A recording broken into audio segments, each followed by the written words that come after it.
Isabel nasceu com anticorpos para a Covid-19 após a mãe Érica ter sido infectada com coronavírus durante a gravidez. A menina nasceu em 16 de maio em Juiz de Fora, um mês antes, quando a mãe estava com 35 semanas e 4 dias de gestação, foi confirmado que ela estava com Covid, assim como o marido e a outra filha, Alice, de 3 anos de idade. Na verdade, a gente sempre fica assustado, porque é uma doença nova, ninguém sabe né, o que tem, o que vem depois.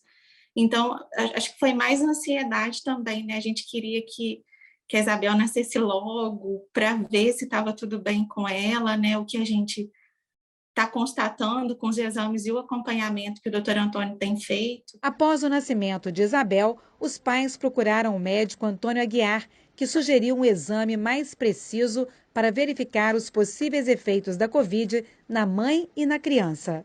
Ele pediu alguns exames, entre os exames ele pediu esse é um exame para identificar se essa proteína, né? Acho que é isso mesmo que fala. Se tem esse anticorpo. Aí nós fizemos e mandamos o resultado para ele. Aí ele respondeu que a Isabel está imune mesmo, por causa do Covid que eu tive, né? Da doença que eu tive. Passou para ela o anticorpo da imunidade. Nós fizemos exames, uma série de exames para o bebê, exames de imagem, exames para a gente ver, observar o funcionamento de órgãos, de funções, para a gente ver se essa criança teria algum tipo de comprometimento nestas áreas. Os primeiros exames são todos normais. E procedemos também a um exame para uma testagem dos testes que nós temos hoje disponíveis no Brasil. Talvez seja um dos testes com maior fidedignidade, que é um teste desenvolvido pela Universidade Federal do Rio Grande do Sul, e ele mede anticorpos específicos contra a proteína S do coronavírus.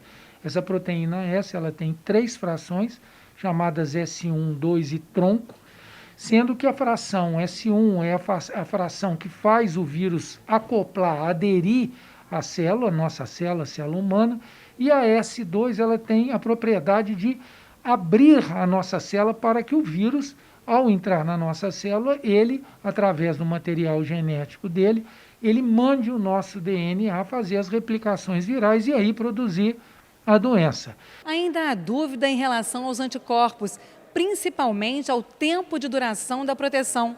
No Brasil, existem várias mães que foram vacinadas e que os anticorpos foram passados para os filhos.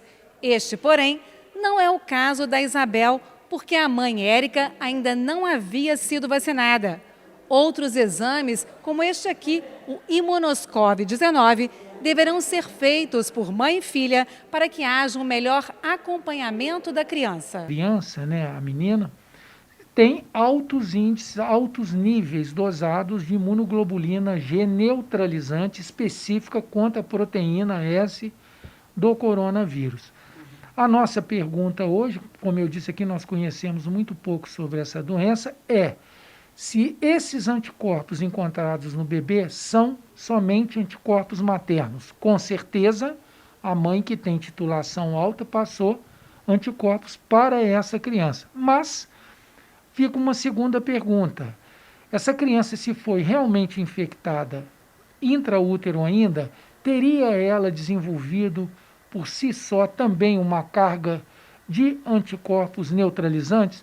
É o que nós vamos saber com a evolução dela. Nós vamos dosar isso com 6 meses, que é quando declina os anticorpos maternos, eles começam a desaparecer, e aí nós vamos fazer um comparativo do anticorpo da mãe e da criança, e vamos repetir isso talvez com 9 meses e com toda certeza com 12 meses de vida. Então, assim, a gente ficou mais aliviado, né, deu uma certa tranquilidade de pensar que ela está mais protegida agora, né, porque bebezinho, a gente toma mais cuidado mesmo, né, você tem um certo cuidado, mas a gente ficou mais tranquilo agora, por conta disso, né, porque pelo menos essa doença que a gente considera muito grave agora, ela tá mais protegida, né? A gente acredita que isso vai fazer diferença caso ela tenha contato novamente com o vírus. O exame de sangue feito por Isabel e a mãe não é realizado em Juiz de Fora e o preço ainda não é considerado muito acessível. Érica pagou R$ 295 por cada um deles. Nós temos uma variação muito grande de testes no mercado, muitos ainda em fase ainda experimental. Esse é um problema da gente avaliar.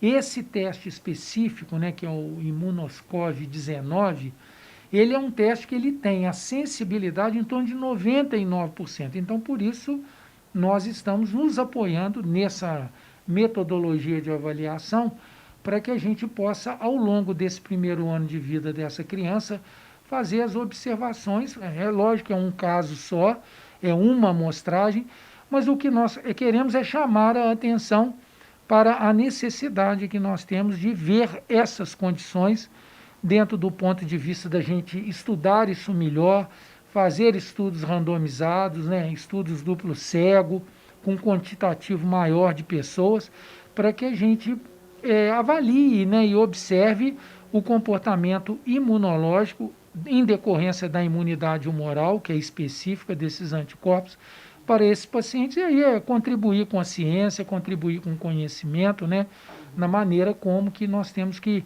entender melhor essa doença.